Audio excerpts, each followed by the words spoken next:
So let's call this meeting of the Ordinance Subcommittee, April 9th, 2019, 5:16. Looks like we're all here. We do have some minutes to approve before we go too far. So I'd be happy to take a motion. Motion to approve the minutes from February 12th, I believe. February 13th. February 13th. Would you like to withdraw like a new one? No, it has not been seconded. That's true. I will second your motion to approve the minutes from February 13th. Okay, all those in favor? Aye. All right, okay, motion passes. All right, is there anybody from the public here to speak on anything that's not on our agenda? And if anybody doesn't know what our agenda is, let me just let you know. So we have a zoning ordinance amendment, 0 lot lines in the Mill Industrial Zoning District.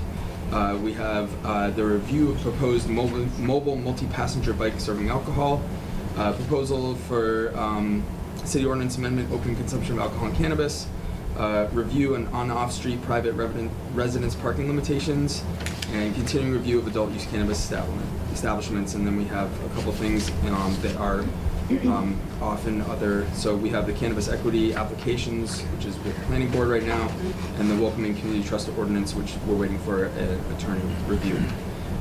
So if there's anything on there that anybody'd like to speak to, anything not on there, now is the time.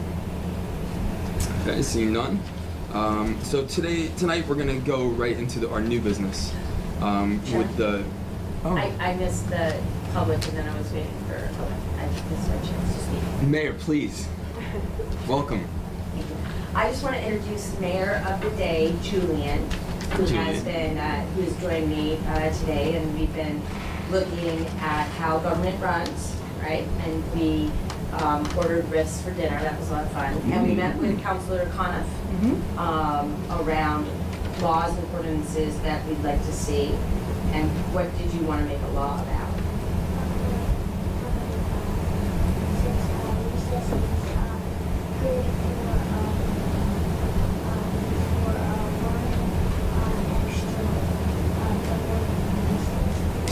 I like it. Double recess? 20 minutes to 40 minutes, which I love it. if we can vote now, I'm all for it. I think that's a great idea. So we just wanted to make the committee aware of what we're thinking about going forward, doubling recess. Sounds good. It's good to learn. I think we might have to forward that one on to the school committee as well.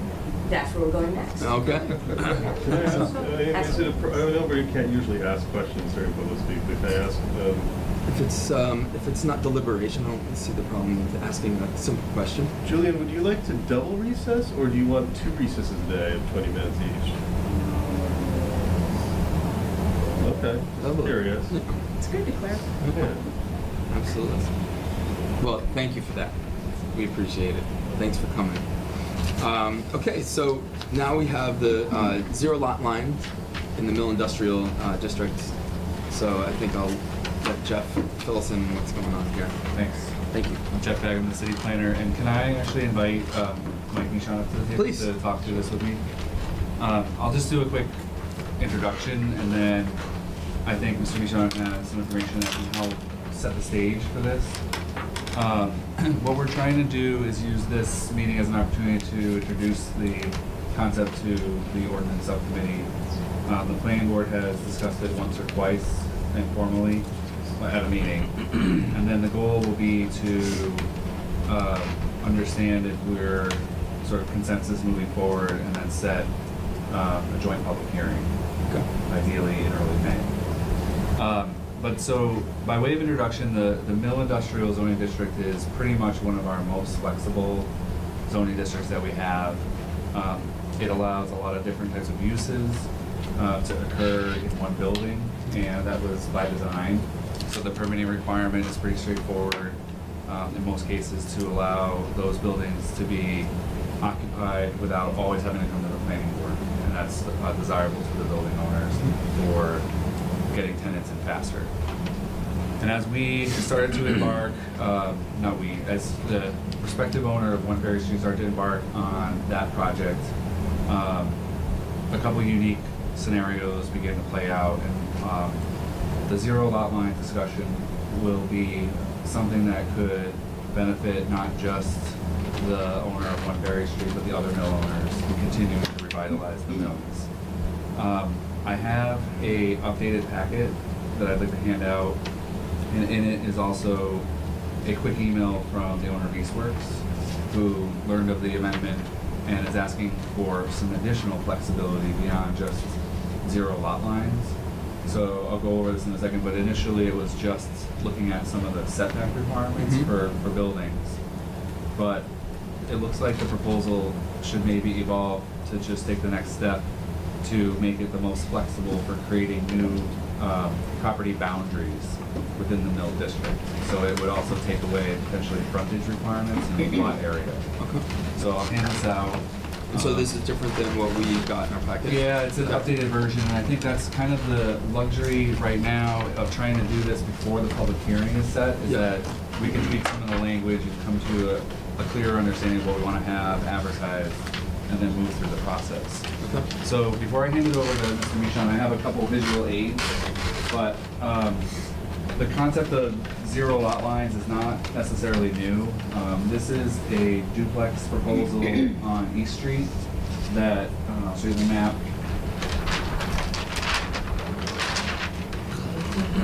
I will hack my way through the map here. Come this way. Take the clip yeah, off. thanks.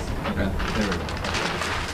So what this map shows is that this was done under a 40B. Okay. A friendly 40B, which allows variation to the zoning. But what this does is it allows the property line to be drawn right through the 2 buildings. So it's called a 0 lot line for this duplex. And this is allowed in the zoning. In your packet, there's another section under our open space residential development methods that contemplates 0 lot lines for sort of a similar arrangement. So there's a couple, in the smart growth zoning overlay district is one more place where it contemplates 0 lot lines. So we're not necessarily creating something brand new, but what we want to try to do is bring this flexibility into the mill industrial district. And so the next image here is the beginning point of the discussion. I'm going to hand it over to Mr. Michon to describe potentially some of the reasons why you would be looking at getting some flexibility and creating new lot lines. If you're willing to talk through a little bit of that. Sure. So this kind of started with Ferry Street. I'll turn it around in a couple moments here for the rest of you guys. By basically creating, the idea was originally because the property's on, this is 6.5 acres with multiple mill buildings. And what happens is, without doing an A&R plan, you'd end up having to have one entity own the entire property and all the buildings. Which, when you look at our current mill building district, at least on Pleasant Street in particular, I'm gonna use my building for an example because it's a perfect example. We have Mill 180, and then I have 3 Kingdoms to one side, and I have the Paragon building to the other side. They're attached. It's one building. Demising law. And that's a 0 lot line. And it's been conveyed like that for I don't know how many years. So the idea was, and so we got separate owners. So the idea would be basically the same thing here, but not just for here, but for the entire mill district. Because it's very difficult for individuals to be able to own an entire campus of buildings. Sometimes it's financially not possible. So by doing this, this would allow kind of a blanket zoning over all the mill district in Easthampton to be able to be a little more flexible and to have reuse of the existing buildings by different owners. Question? May I? Please. Is it specific to each building, so the line has to be drawn a certain way, or is it the physical wall between connected buildings that just naturally makes the line of where the property ends? Is it that easy, or, because some of the buildings, I think, are not connected, or all the buildings on Ferry connected? These are not all connected. So where would the line go then, if they're not connected? So in this case, this is what the initial discussion was to create, if I may, to create a lot here. This is lot 1C. This portion is to be demolished, so Oh, I the see. lot gets this one building. And this lot line is not, it's at 0 lot line, but there's nothing changing about that, so that's considered acceptable in zoning. And then lot 1A creates this 4-story brick building, and it conforms to the 15-foot setback here. So this lot has a building and could have its own ownership. Lot 2A over here, here's the canal. There's a building here, and a new building would get constructed here. This meets the 15-foot setback, so this lot would have those buildings. Then when we went, when the owner went to potentially draw the line here, you want to draw the line at the edge of the canal, and this creates a non-conforming setback, which is a zoning violation without a cure, unless we change the zoning. So the original impetus was to allow for this kind of scenario where you would create a 0 lot line. And the original packet that goes to council shows that throughout the Mill Industrial District there are a number of these. It's sort of the historic pattern of development that the buildings got built right up to property lines, and that was acceptable. Okay. It's an existing non-conformity, and just by kind of design, I was looking again, we use Pleasant Street, I'm familiar with, was all West Boylston Company at one time. And then without having a zoning change, I don't know how it happened, because they just had a surveyor come in, draw a lot line, and it became history, so we're looking just to really memorialize it the right way. So going forward, people can. So if you have connected buildings, the 0 lot line would de facto be the shared walls and the buildings that would be separate. That would be kind of the way it is now. The shared wall is kind of the line of demarcation. Not always. And so that's my second part. So when it's not always, is it case by case? Right, so I'm going to use the example of the Paragon building with the brick building. Okay, there's actually a roadway that goes between there. Technically, they would need to have 15-foot side yard setbacks. They don't have them. Okay. So that's a different. That's the. And in your packet, the second to last page is an image of the Eastworks complex. So I think I gave mine away. All right. So for illustration purposes, the next level to this is this grayed out building here. When you're coming down the alley between Eastworks and the Keystone, so this is sort of the entrance now to INSA. You're going down the hill in between the two mill buildings, and you end up in the parking lot. There's what's called the electric building or something. So it's like a 3 or 4 story brick building that the owner of Eastworks desires to redevelop. But I think, as Mr. Bichon said, as of right now, that building is on this one giant parcel with the Eastworks building, and then that property actually contains this other 6-story brick building and the electric substation building. So, there's an element of this for financing and for ease of getting funding. If you can draw a lot line around those buildings, then you get some freedom to make different decisions, which you can't necessarily make on an entire parcel. So basically with that, you could potentially make that its own parcel. Correct. And then it wouldn't, because of 0 lot lines, it wouldn't have to meet the setbacks that are required. Right. And it could be redeveloped, and it could potentially be sold as a standalone property. Correct. And that also applies to the other pieces on the Eastworks property. Yeah, essentially. so the other one is tiny on there, but the 6-story brick building is what Mr. Bundy calls the building 8. Okay. So that's another building that if we had 0 lot lines and 0 area requirements, then a parcel could be drawn around that, and it could be carved off as an individual lot. So basically, what we're looking at is increasing the ability to be more flexible with the properties and potentially increase the ability to reuse them and potentially increase the viability of redeveloping them. Correct. So what's the downside? Does not appear to be a downside. I think what we're looking at now is the amendment itself is actually very simple. So there's table 6.1, which says that in the Mill Industrial District you have to have a 30-foot front yard 15-foot side yard and 30-foot rear yard. So the amendment initially started out by just striking those to zero. Just be 0. Yep.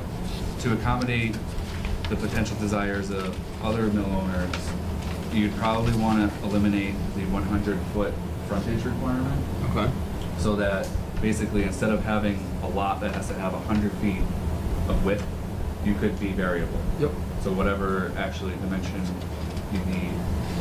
So that would just be more flexible. Yep, and then the first column there is area square feet, which right now it says 10,000 square feet. Mm-hmm. So that's 10,000 square feet of a lot area would be the minimum. So I don't know yet if we need to Does that- play with that, but 10,000 square feet is pretty small. Well, if we were looking at, like, say, the electrical Right. building, would that? We want to make sure that we can accommodate something like that. It's kind of a known desire. Yeah. So we'd have to just draw a dimension around that, just Figure it out. test that. Wouldn't that even be small? This one? The electrical. Yeah, it's this one. Yep. So what about that? I'm not sure why that's. Smaller. I'm not sure that's why that's grayed out. There's another piece, another grayed out parcel that's to the left There's one here. of the here. one So story. you're One smaller further up than is in the that. alleyway. Yeah, there's probably a note on those. Okay. Yeah. And then just in full disclosure, if you go to 2 pages ahead from there, the page number 14-8. If we're really gonna do the flexibility, we would probably want to eliminate a building coverage limit. So right now, this says that only 60% of a lot can be covered by building. Okay. So if we're going down in size to a 10,000 square foot lot, and if you take that electric building as the example, it's already fully covered by It's 100%. Right, so we want to allow that flexibility. What was the rationale behind having 60% or any percent that is not, like putting in that you should have, is this minimum, maximum? Yep. 60% of the lot being building, what you were trying to do is have parking around it? Or kind of create an environment where they could park? That's probably original language from the original zoning. 1995 is when the Mill Industrial District got created, so we haven't seen any really substantial changes to the Mill Industrial District since 95. So if you look at the previous page, the lot coverage is, except for downtown business, which has kind of a random 72% of the lot to be covered. Other than the 72%, the Mill Industrial District has the next highest amount of land that could be covered.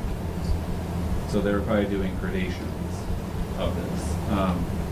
There was supposed to be a color map in your packet that shows, to remind that this is only being applied to the Mill Industrial District, which is actually a relatively narrow band that it does consume this 15 Cottage Street and probably one cottage, and then it runs up along Lower Mill Pond, up to Pleasant Street, and then over to Ferry Street. So it's No, does it include it's not even, it's functioning, the National Felt? it would include the National Adult Building, yeah, that's been in the Mill Industrial District. Okay, just want to make sure. Again, just going in the packet, again, mine's color. I didn't print yours in color, I should have, but there is a provision in here. This is the Smart Growth District. All projects within the Smart Growth District must provide a 25-foot buffer to adjacent residential uses not within the Smart Growth District. So in the proposed amendment, there is an attempt to say, at some point, the Mill Industrial District stops and it abuts a residential neighborhood. So we would want to have a 25-foot setback there. So you'd have a buffer between the Mill Industrial and the residential. Right. In theory, that's something that's maintained. And so that would be like where the October Company ends and where the R, what is it, R15 or R5? Yep. Yep. So this map, yeah, you're correct. So once you get on Ferry Street, it's the October Companies, and then there's actually where the auto body shop is, Yep. and that's actually That's in in the industrial. straight industrial. So Okay. there's not even a buffer over there. Right. It's really going to be. It's where it abuts to downtown business Yeah, here? back over there. Yep. Okay. So there may actually be no place Where it goes into a abuts residential. Except maybe, sorry, where National Non-Wolf is. This changes from. Oh, right, to Pleasant Street. Right, Yeah. so there would be a 25-foot setback there. Okay. So, this seems like a smart way to go. And it seems like it makes a lot of sense. Is there anything in particular you need from us before we move this to planning, or do you just need us to say, because I think that as we, deliberate with the planning board, that's Yeah. kind of where a lot of the details will get flushed out.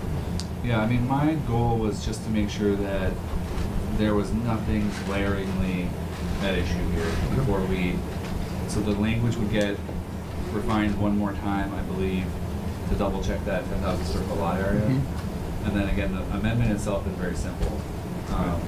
My goal would be to put together a potential purpose statement or some kind of statement of the issue to be resolved. And that's what we would move forward with the public hearing process. Councilor Zer. Mr. Bennett, can you just tell me what 100% coverage of the lot would look like? If we're waiving that, if we're eliminating that, what exactly would that look like on that? I mean, are you basically a building that covers the entire lot with and we're saying and we're waiving setbacks as well, correct? Correct. So, are there any potential pitfalls there? I mean, I understand that would be in regards to, This one. well, it's only smart growth too. Yeah, The, I mean, the electrical. Bill. yeah, well, I mean, you could theoretically build a new building on a lot though, right? So, Yep, that's a good question. I mean, I guess a lot of the purpose is to allow for the revitalization of the existing buildings. There's not a lot of raw land that's developable in this district, so I guess we would want to probably look at what would it look like to 100% cover a lot. I don't think it's always going to be possible, but I think that electric building would be sort of the example to potentially why you want to allow it. So if you took and drew a lot line around that building, it already has 100% coverage. I see, so if you made that its own lot, right? Right. Then I understand. And then you would, yeah, sorry. the structure of that parcel, because it abuts on one side it abuts the road, on the other side it abuts the parking lot. There's literally, I think it's probably about a 20-foot green space between the parking lot and the beginning of the building. Yeah.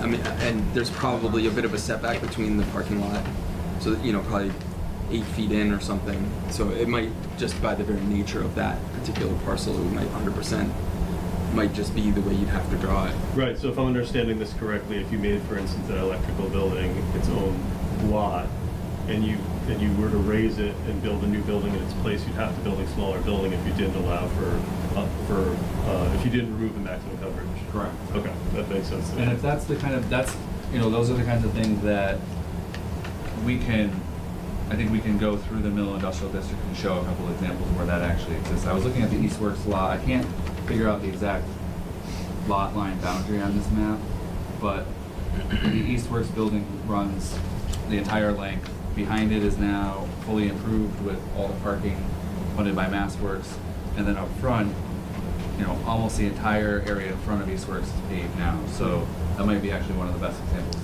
just illustrate what that would actually look like. Well, the other thing too is those buildings in the back of Eastworks don't have frontage. Right. Exactly. So it's not. That's the other part. Right. Which we would be potentially eliminating the need for frontage. Correct. Although, What's your thought? no, I'm just thinking in the back there, I mean, is there just from the aesthetics perspective, is there any advantage though to asking for frontage?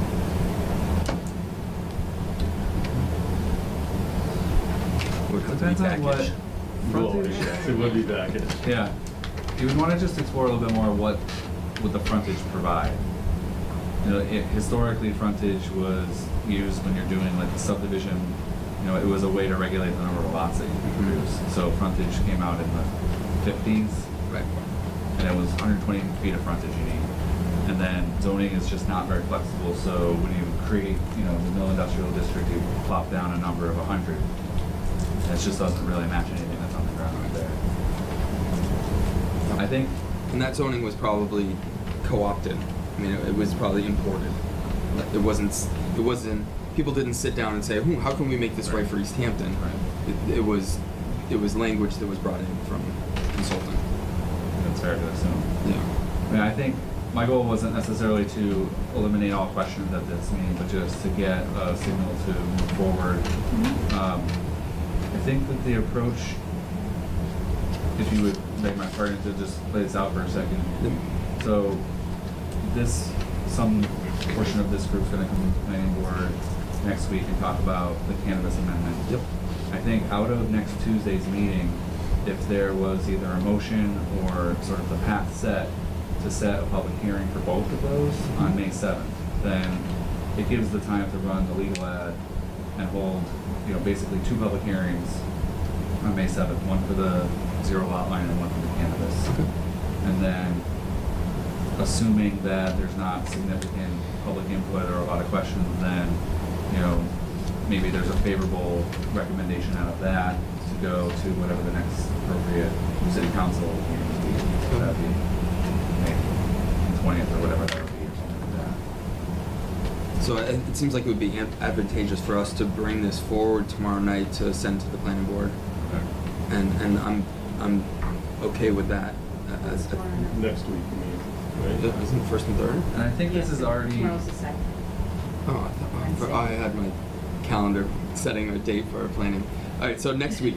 Who sets the public hearing, if I may ask? It's been a little bit unclear to me. So if this comes out of ordinance Mm-hmm. and then it goes back to city council for city council to set the public hearing? Or- Historically, it's been the planning board that sets it, Okay. and we just coordinate together with the time and date, and then it gets advertised through the planning board. Okay.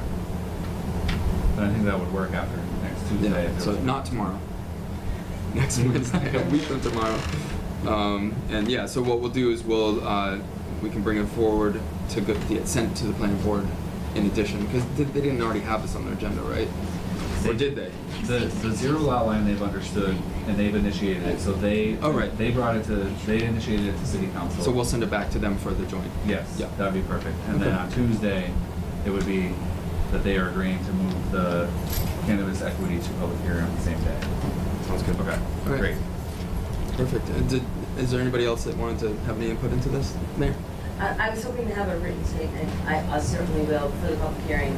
I would just say that this proposal in front of you is certainly helpful to the One Ferry project, but I would give kudos to Mr. Bichon for thinking of the whole district. Mhm. And while both yourself and Councilor Zarrett brought up the national nonwovens, I mean, I think it's a great signal or flag to those who might look at next steps for that building, that we're ready to talk and understand the unique nature of the district. We have great examples, and to see another mill owner in Will Bundy, you know, kind of saying, hey, this would be great for us, and it's a win-win. Sounds good.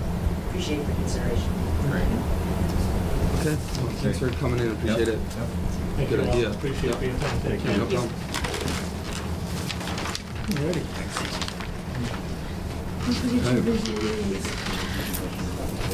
Contact Yeah, I you. Wait, think how you that would be a good, so that way at our next meeting we can bring forward. And I'm happy to entertain a motion. Anybody would like to make one? I'd like to make a motion to send the mill industrial zero lot line amendment to the full council for consideration of review to the planning board. Yes. Right, we're going to bring it to, It's gonna come back to us and then to the planning board. right. I'm sorry, what am I seconding? So, you lost me somewhere there. This is going to full council, wherein it will be referred to the planning board.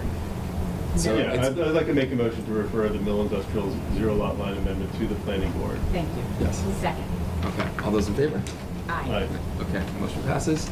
So we'll, next week, we'll send this back to the planning board. Perfect. And it stays with us. Okay, perfect. All right. Thanks. Okay, so let's take let's move forward here. Oh, you know what? Jeff, if you wouldn't mind indulging me for one Sure, yes. quick No. item. So one of the things we have is the review of on and off street private residence parking limitations.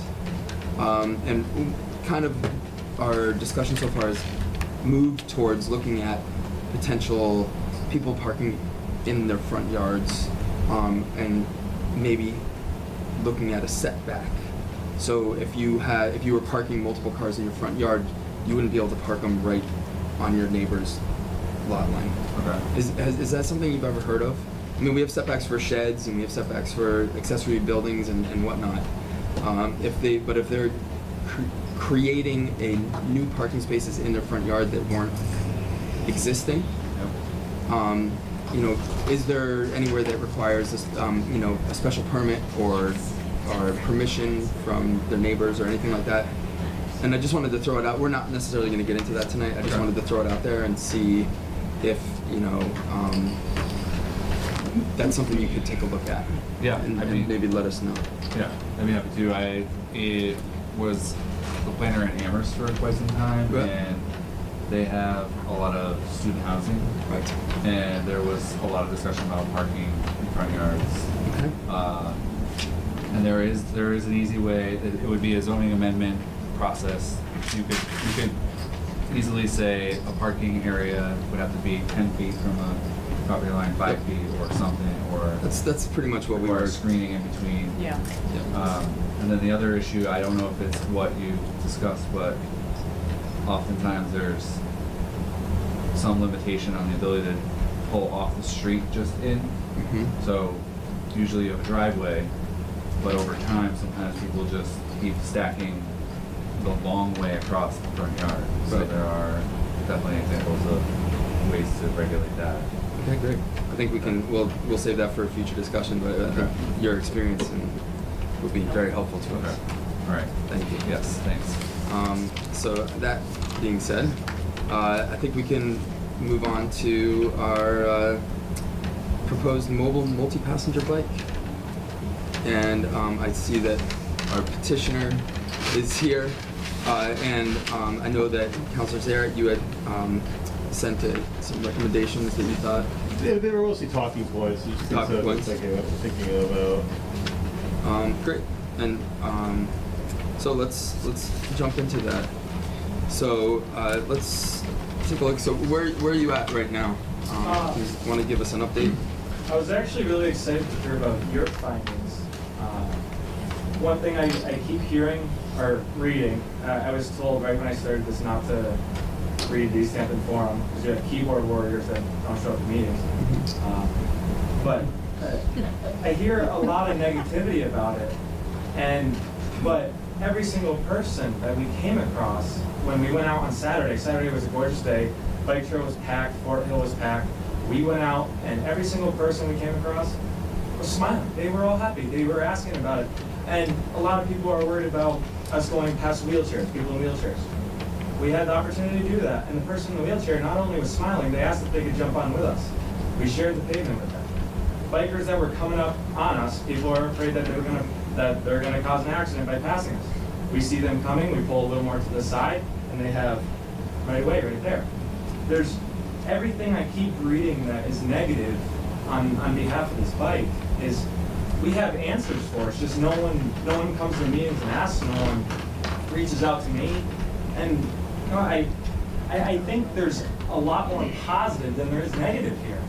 And I know something new is scary. I mean, there's no literature on this, especially the BYOB. But we're following protocol. We are extremely safe. I saw Owen, you commented on are they drinking, because someone said that. And I had waters and coffee and one Coca-Cola that someone drank on the bike. Yes, we were drinking beverages, but nothing with alcohol. And every single time the bike goes out, there are going to be waters and coffees and sodas. And that's something I'm going to keep going, because when you exercise, you need to hydrate. So that I wanted to put that first and foremost. There's going to be no alcohol on this bike unless you get it approved from you guys. Done deal. Second of all, we're building partnerships with businesses. I've been reaching out to businesses. We're meeting with Tandem Bagel tomorrow to see what we can work on right there. And the brewery hours aren't the best, as we know, Thursday, Friday, Saturday, Sunday after 2. So we want this to work. We want tourists that come on Mondays and Tuesdays to be able to enjoy. So we've reached out to yoga instructors and class instructors for bicycles, and we're trying to set that up, maybe around Nonotuck Park, and maybe yoga right off the bike there. So we're going after all angles, and I personally would like to hear you guys' findings and the research that's happening behind this. And I'm just still as excited. I'm not letting the negativity get to me, and I'd like to see it move forward. Counselor. You had said that 3 of us could see and experience this. Can you set that up sooner rather than later? That's on my thing right here. Set up date to me. Okay, yeah, because I've been waiting for that, because I think I would love that. that's gonna be a lot. I was talking to the mayor, she's actually seen it, and Yeah. I had no idea. On Saturday? I had no idea that it was even out. Yeah. So, Test runs right now. yeah, so yeah, if you could make that arrangement soon. I think we could do that even tonight. We can look at our schedules. Mhm. Yeah. And we'll post it I would as a. love that. We'll post We're it not as a gonna look meeting. at it tonight, we'll No, set no, the no. schedule. In order to make it move, we should have 8 peddlers though. So there's only 3 of you, so if we want to invite a friend or family member, feel free. Or the mayor, or our new little mayor. But I'm in. There we go. I'm in. Baby girl's in. no, but we're going after all angles here, and we had someone on the bike from New Hampshire on Saturday. It was just one of my volunteers' girlfriends, and she posted a Snapchat. If you guys are familiar with Snapchat, okay. No. And 8 of her friends on different instances reached out to her and said, "We have to do that. We have to do that." So that's 8 people from New Hampshire in one little picture video thing that just one person posted that are interested in coming to Easthampton, Massachusetts. And right there, I think that's a win-win. We're practicing green energy. We're not going faster than 3 miles an hour. Our average speed was 2.9 miles an hour. There was one person on the Easthampton website that said we had a traffic blockage. And what it was is we were completely on the side of the road, not touching pavement, and we were setting up a picture with Fort Hill way in the back, right on Fort Hill Road, and 2 cars stopped and started trying to talk to us, and we said, "There's traffic coming, you guys gotta move." That wasn't us blocking. Everything we do is safe. I mean, we don't go fast enough to hurt people, and we have brakes to completely stop if someone's laying down right in the middle of the thing, or right in the middle of the rail trail, and I feel like it's such a win-win concept. I know, like I said earlier, that a lot of people are scared that it's too big. That's one of the big things, but I can't wait to take you guys out just so you can see it for yourselves. And I think that's our next thing, and I'd like to set that up Okay. sooner than later. Sounds good. Sharon? Yeah.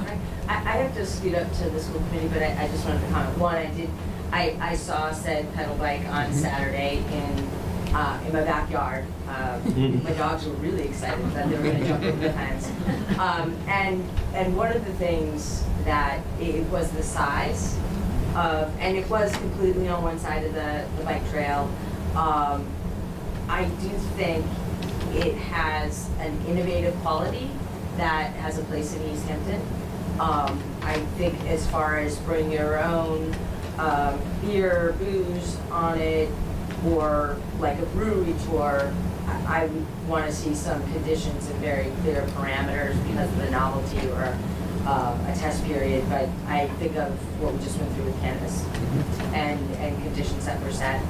But I do, yeah, I think if there was a little more education to the public, but it was really neat to see it, and everyone was having a good time, and there was music, and I will say, as somebody who's on the bike path a lot, I have almost been in several accidents and hit with bikes that go much faster. I didn't know that that's slow. I just thought you guys were going to see it. I'll say that. Yeah, but it is, and Councilor Conniff and I had a conversation about size and maneuverability. But I think that's the same thing. Okay. Thank you for the opportunity. Any other thoughts from? Thank you, Mr. Mayor. So do me a favor, just when you speak, just let us know your name and your address for the record. Sure. It's Elise Lennon, I'm at 9 Reservation Road. And I've enjoyed the bike paths at all our towns. Sorry, what's the address again? 9 Reservation Road. Thanks. I really appreciate the bike paths very much. I've used them throughout the last 20 years, around the valley, and I've also loved our breweries, and I've also, biked to our breweries. So those are all really great treasures. Can I just ask you, what does it weigh? It weighs 3,600 pounds with 15 people on it. So it's pretty heavy. Yep. And how long is it? Roughly 17 feet. And do you have any information, any other cities, towns that allow this type of vehicle on a bike path? There's one in Minneapolis, there's one in Northern California, and then there's one in, I think it's outside of St. Louis. So they actually go on rail trails? They go on bike paths for bikes, walkers, and runners. And what it is to bypass certain highways and such. So they go on these bike paths for up to a mile. They're truly, they're all over, and you can look at the amount of accidents involved since they started these in the United States, I think in the early 90s, and it's less than 10. But I understand that a lot of people are afraid of how big we are. And that's, But also, how many trips are you planning up to having per day? That's a good question. We're doing custom trips. It's who reaches out to us in order to do these. But potentially, how many? But we're not starting until 9 a.m. and then we're going to end before dark. So if people are doing 3-hour tours, right there, what is that? So 3. So 6 times you would be on the... Well, certain parts. There's going to be some where we start at the Delaney House, go to Fort Hill and back. So you won't even see us downtown. Then there's going to be some, we start at Tandem Bagel and then come around Nonotuck, so you don't see us on the trail. But then there's going to be some where we start at the Mills, go to Fort Hill, then come back and go back. So it's going to be a variety.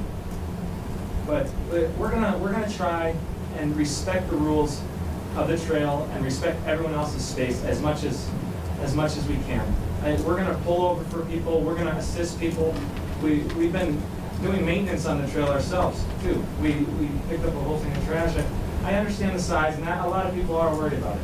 But truly, we move so slow, and we give people the visibility when they go to pass us, or if they're coming the other way. I guess to be honest, my biggest reaction is that it's a commercial enterprise, a commercial vehicle on what's been a lovely, quiet, peaceful trail for people to use. Well, that's not true, though. Yeah. Well, I mean, because you have golf carts that go on it, the police use those sedways. But it's the police. I mean, And it goes a lot faster than that. Yeah. which- So I'm just gonna, just for point of order, I'm sorry. as we go, we'll and I think it's probably best to address the board if you have questions, and we'll try to filter those through, and so that way we don't get lost in overlap. Thank you. Continue.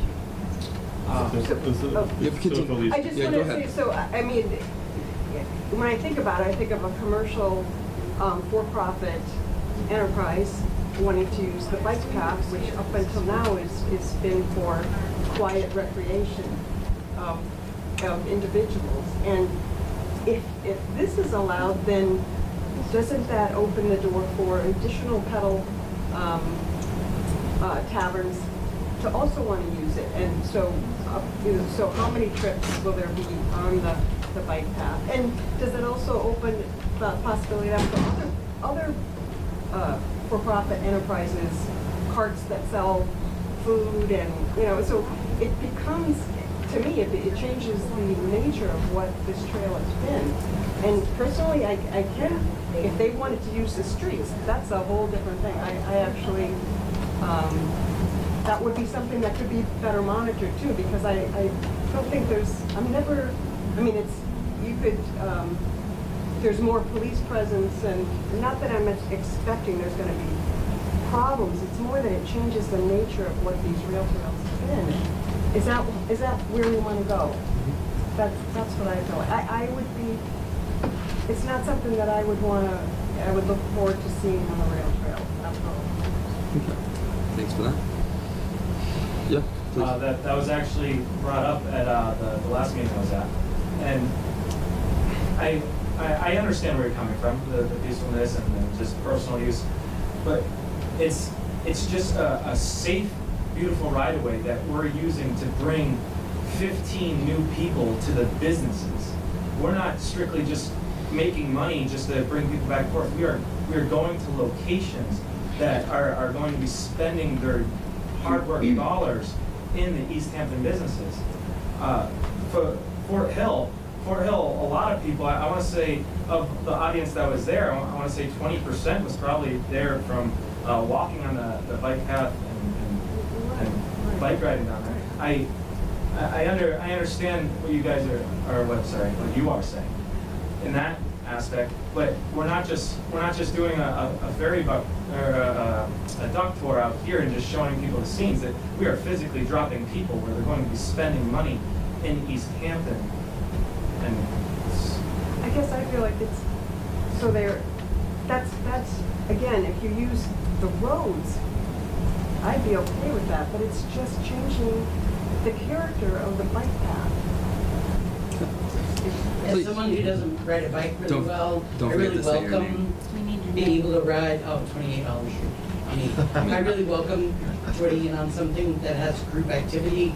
I see plenty of families that are like little kids all over the place. They take up a lot of space.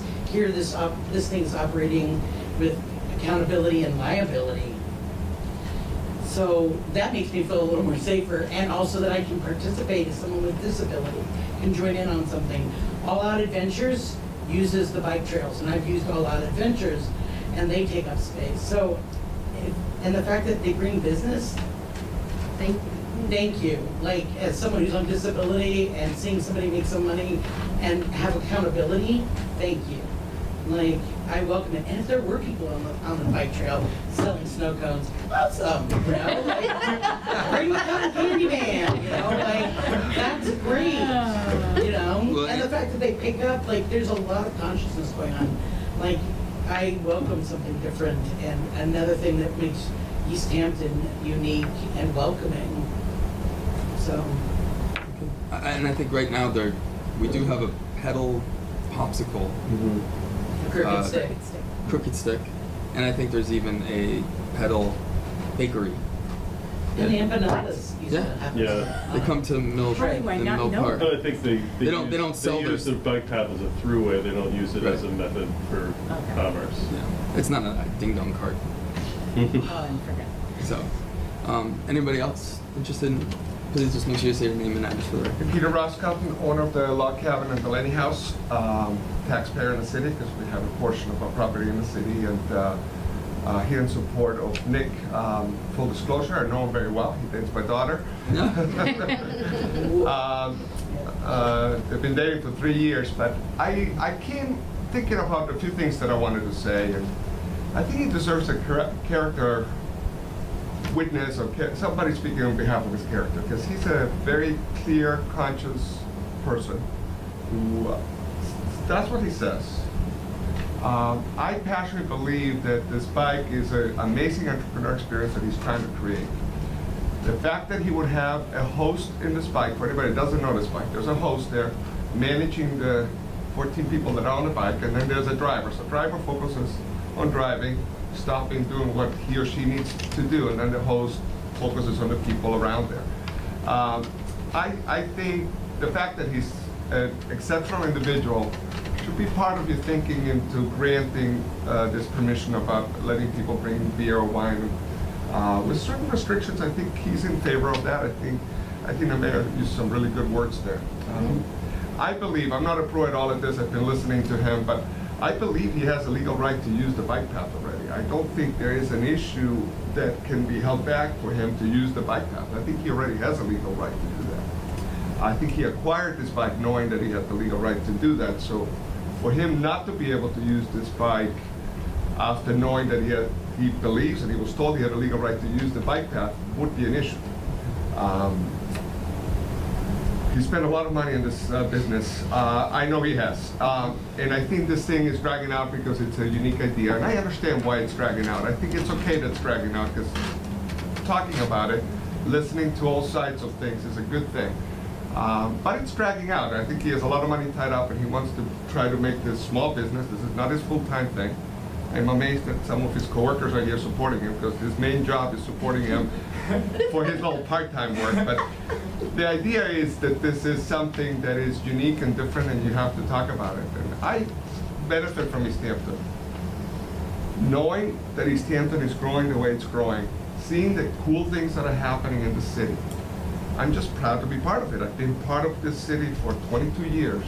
And the city's better off today than it's ever been. And I thought it was great back then. It's just better today. There's just one more piece that brings something to the city, to have somebody in New Hampshire talk about it. I'm very involved in the tourism part of Western Mass. I'm extremely involved with the Convention Visitors Bureau. They crave stuff like this. There's a convention coming to town. There's a group coming to town. What can we do different and unique? There's an answer right here in Easthampton with this product. Correct. And it's healthy, it's fun. It doesn't have to be drinking. The idea of yoga, the idea of team building, the idea of taking your little group on a little sales mission or mini sales retreat on a bike or whatever you do. There is a lot of interesting pieces of this. I want to also clarify, I have no financial interest in this bike, so I'm strictly talking on his behalf. I want to be really clear about that. I think my last point I want to make is I want you to think about what you're doing to him by holding this process out a little bit. I think he deserves an answer so he knows how to pursue and grow this business. I think this is something, again, that you have to talk about it, but the more time goes by, the more difficult it is to get it going. This is a limited time business, meaning it's a warm weather kind of business. If you waste the whole year in this process again, then he sits on an investment that he cannot really fully utilize until next year. Thank you for hearing me. Anybody else want to? Ditto.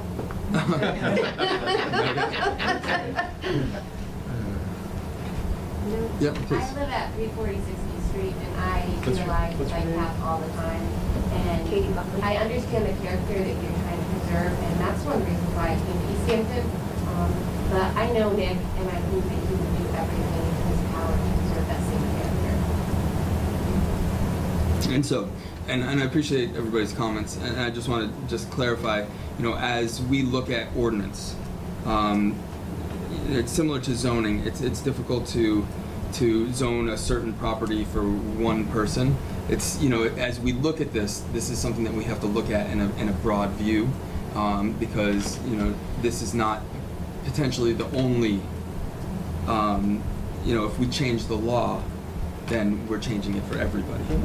And so that is a big responsibility, and unfortunately, I've been doing this for 16 years, and sometimes the wheels move slowly on the pedal bike. And so I think that as we do this, we are going to do our due diligence to make sure that we look at this from all issues. I think a really important piece of this is us being able to see and understand it. And so I think that piece is important.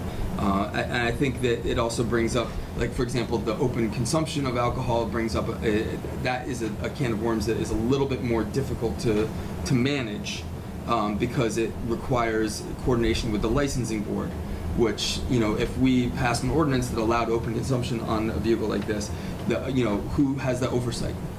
I think is an important question to ask, because right now, if you open a bar, the licensing board has overview and oversight of that license. And so on this type of operation, that's something that we would need to figure out. Because as of now, if we said, hey, open consumption's fine, there would literally be no oversight. And so that's one of the things that we need to take into consideration. And also, you know, I think that Councilor Zaire has done some research and has some potential questions. I mean, do we want to bring those up? Or, you know, I mean, because I think some of these are really, I think, pretty apropos. You know, if we do this, do we want to have, you know, restrictions that would allow for, if somebody else decided to do it and it wasn't you who's really responsible, and I get that and I appreciate the character witness.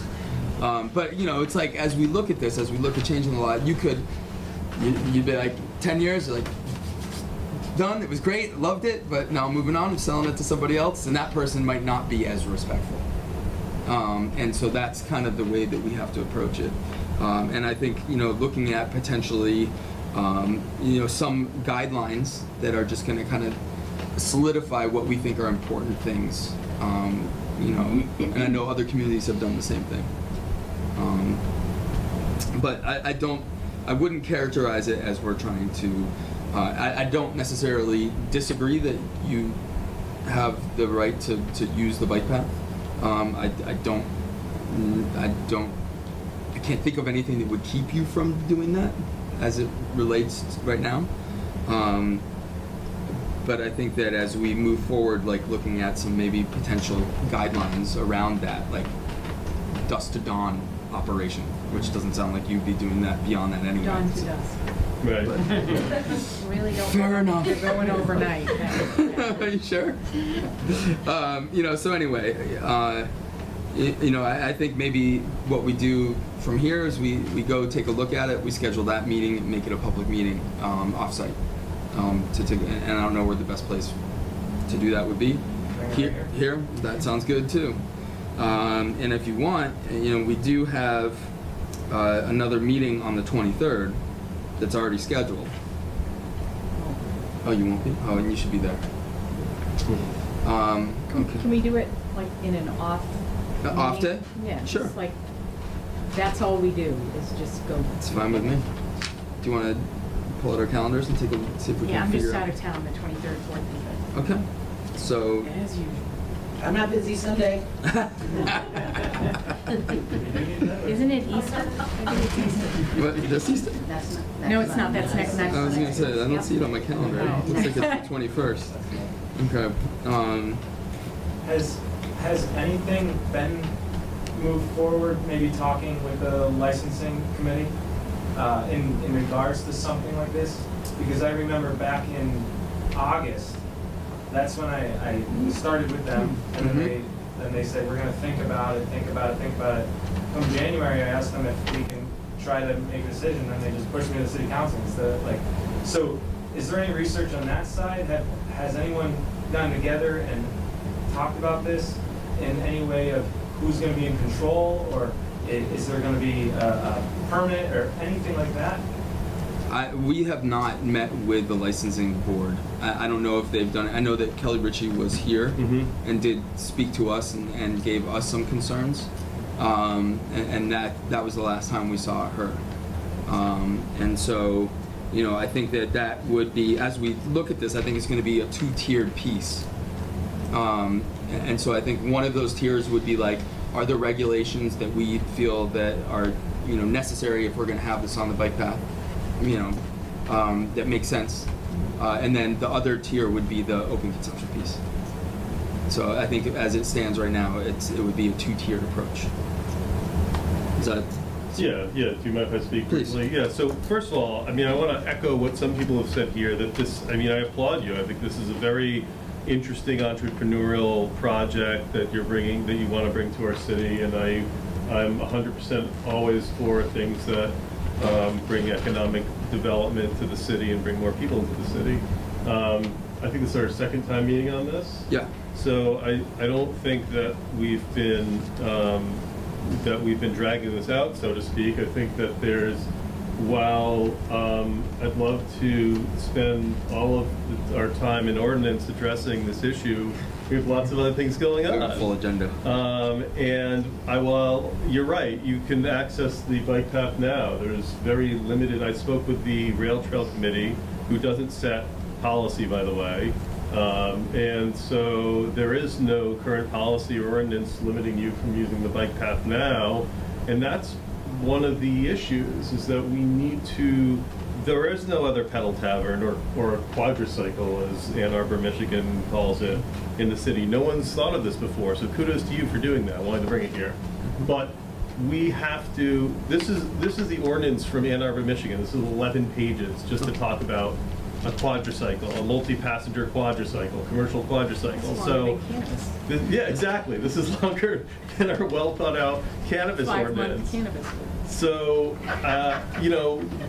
this is, detailed. This is a detailed issue. I mean, it's more than just saying, have at it, you can ride on the bike path. We need to figure out all of the framework that would go into this, take into account all of the input from the community, take into account, commercial use of the bike path, and what is the bike path intended for? And that's just for use. And then if we want to charge, for instance, a license, we have to, and I'm not even talking about the BYOB piece, we have to actually figure out who is going to actually enforce and grant that license. I don't even know who we go to within the city for that.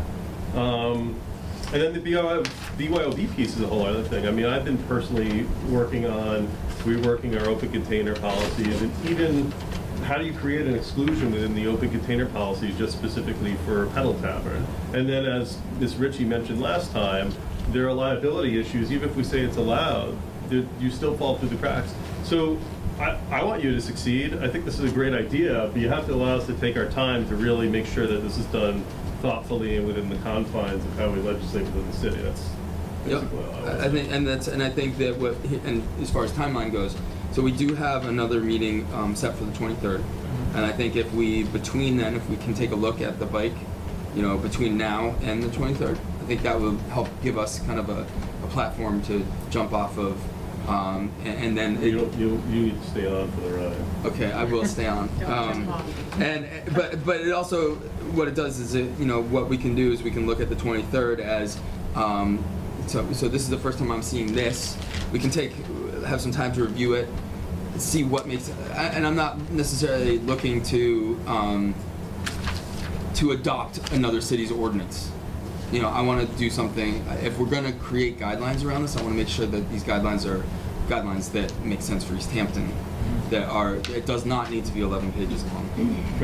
And I think it could be, a process that doesn't necessarily need to take a long period of time, but us being able to, review these types of things and have the context in which to review those, I think is important.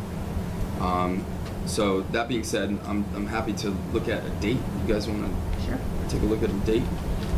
So today's the 9th, correct? Because for some reason I still think it's the 16th. And I'm happy to next week do this. But like someday next week, but Yeah. not next Tuesday to do a planning board, right? Next Tuesday we have planning board, so we can't do that. But I'm happy to look at any other day that week because I do not have school. I have a fundraiser Saturday. Okay. The 13th? No, The 20th. 20th. Okay. The 18th? 18th? Thursday the 18th? Yep. I don't have anything written down. Okay. Oh, well, maybe we can do, let's do when it's still light. Right, so Right, so- we'll do like 5 o'clock or something. Is that? Are you free, Ami? I'm Let us know. I'm free when you guys are free. All right, well, what's your? We need to try to get other people. Yeah, Yeah, we're we're- crispy, because, she's professional. Okay. Oh, that's Your So partner. let's, there are logistics here that you have to, you have to get it loaded up or whatever and bring it here. Is there a time on Thursday the 18th that would work? The Well, for you. later afternoon would work best for me. Okay. Like he said, I do have a Okay. Fair enough. So, just a couple of comments about getting together and doing this. Yeah. One, stay off the Easthampton page. It is a swirling circle of despair. Yes, that's true. And number two, if you want to get people excited about this, maybe you have them come out the day we're gonna go look at it and give them the opportunity to see it in kind of a trial run, and maybe you post it on that page that I will never go to Always again. happy. Do that to get people excited about it and get them to see it. Wait until you guys feel it. It's mind-boggling the amount of people that get excited about it when they see it. No, I'm sure it's great, but you know, we have a different lens that we have to look at it through. Yeah. Yeah, I would echo that. I mean, Yeah. it is really exciting, but does it fit for East Hampton? I'm not saying it doesn't, but we unfortunately have the responsibility to have to try to figure that out. So what time do you think would be good for you? 'Cause I'm pretty 5:30? flexible. 5:30 Is this sounds. enough light? That sounds perfect. Gives me enough time to get On the out when of now, work. the 18th? The 18th at 5:30. And where would we meet? Let's meet in the parking lot here. Is that? Is that okay? Or is there a better? Is it better to meet somewhere else on the rail By trail? the bike path? Right. What we've been doing, the run we've been doing the most is the Route 5 entrance and going to Fort Hill that way, and it'd be a lot easier to talk. Well, and stuff if you like to do that. we could do the Route 5 entrance. I think that's fine. We'll just, because we'll advertise it as a public meeting, we'll just advertise it as a site visit at the parking lot at the end of the rail trail, Route 5, for 5:30 on the 18th. And just a point of order. Yeah. Mhm. At that meeting, we're reviewing it. We can't talk about the pros and cons of doing it. We are just there to see it. We can meet Oh no, we could. Even though it's not recorded? I'm setting it as an Yeah. agenda item. Site visits are generally not recorded, but it's a public meeting. Alright. Yeah. Yep. So Is that the East Street? it's It's That's right off Route 5. right off Route 5. Yeah, right near the Oxbow, right? Yep, by the big electrical That's- transformer station. Yeah, where people do their Where could you? boats in. Where? Yep. There's a parking lot. Right by the Oxbow? There's a parking lot there, Parking lot and for a the parking bike lot where they launch the boats. Yep. We'll probably see it when we drive past to know this must be the place. Do we need to bring the camera? But Camera. you need more than 3 people. Yeah, and so we're just gonna advertise in the first 15 people to show, or the first 15 people to run. No, I'm on it. 14 people. Right. The first 14. Minus these 3 nerds. Yeah.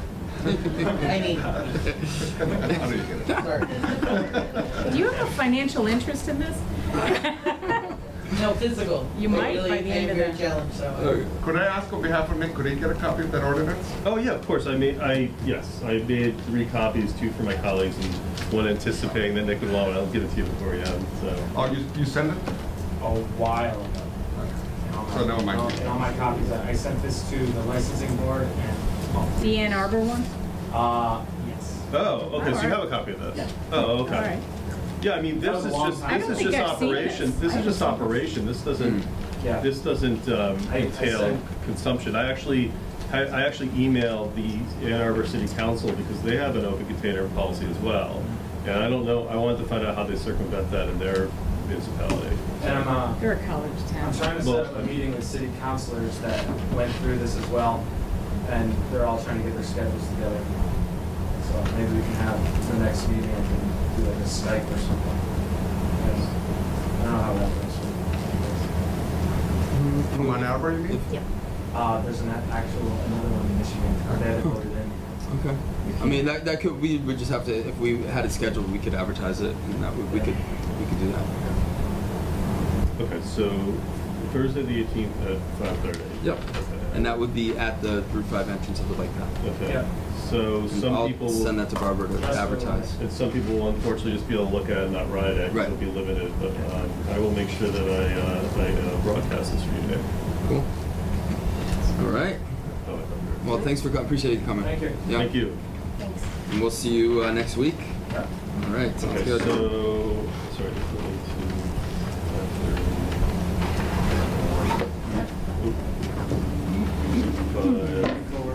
So the review of on-off street parking, we're gonna have Jeff. Wow. We're gonna have. I figured that because I haven't had a chance to have a discussion with him about it, so I want to. Yep. Thank you. Are we gonna talk about open consumption of alcohol? I think we're still waiting on the chief, right? We're still waiting on the chief. So There was some impetus, I think, to maybe talk about that sooner, although than the summer, although the summer's rapidly upon us. Get what? I will say that Can't tell her about this. I will say that so I had concerns about Just type this in, so it's. Sure. Let me type in what I'm about to say. and then I Okay, can say type in it. what you're gonna say. You need like the little computer voice that's gonna Yeah, exactly. speak as you type. Yeah, exactly. So I emailed John Mason because I was curious. I've been talking to the chief about how does it, if the way it stands right now, that there's an open container law in effect for all the parks, Mhm. and that the park department supposedly has to vote on every single time that you want to suspend it. How are people getting pavilion licenses so easily? Or Right.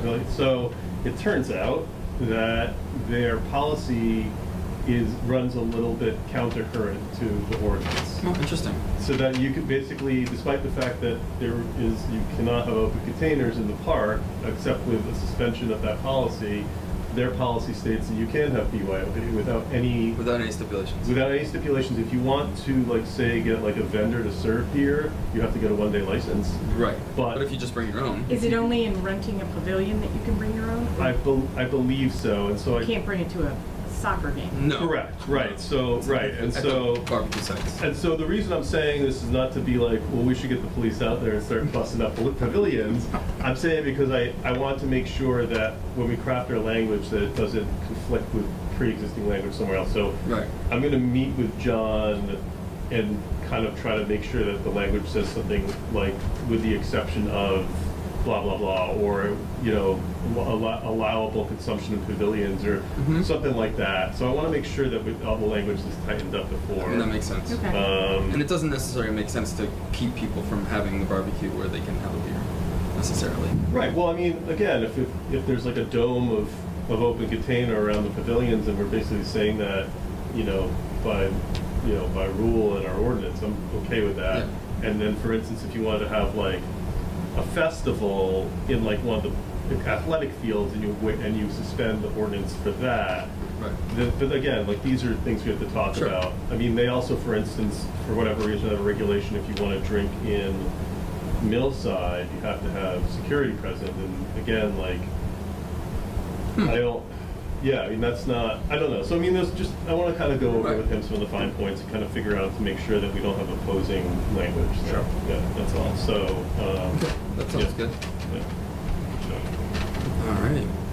Let's see. Adult use cannabis, are we gonna talk about that? Establishment? Do we I have don't any think- new well- info on that? So, I think that there was some new information that I saw around social consumption. So let me, okay. From the Um, CCC? It's actually from California. They came out. Oh, they came right. out with They- new yeah, regulations. I saw that, yeah. For social consumption, and they actually have a separate license. Yes. So that could be an interesting road for us to potentially consider. Is maybe since this is on our agenda, maybe taking a proactive look at establishing an ordinance that allows for a certain number of social consumption licenses, and creates a process and some regulations around that. I mean, we have it blocked off in the ordinance, Mm-hmm. but I think it doesn't. If we find ourselves with nothing else to do, it seems like that could be a good use of our time to look forward. When will that be? I don't know. Okay. Honestly, so Yeah, they had to get the health department. they created a waiver Yeah. for the health department, because California has even more strict workplace smoke rules than even Massachusetts. But it basically waived it. Kind of interesting. And next Tuesday at the planning board, we're talking about equity? We're talking about the equity ordinance, Okay. because we voted that out of Yeah. committee. It's Yep. now with them, and They do their thing. they'll we're do their there. thing, and then we're gonna Then set they the hand it joint back to public us. hearing. Well, it's not even so they'll do their thing with us there to kind of like answer Yeah. questions and be there. But then what we'll do is we'll set the joint, and it looks like May 7th is what I believe Yeah. that Jeff was saying, and then that we will try to have the double joint public hearing With the zero with lot line. with zero lot line and the cannabis equity. And then once we conclude that public hearing, then the planning board has generally one meeting where they craft or they might even vote it at the public hearing, Yeah. Right, that's- where they create the recommendation that gets sent to the full council, and then we are the ones that bring it back. Mhm. So that's the process there. Okay. I just want to make sure that we're covering all of our guests here.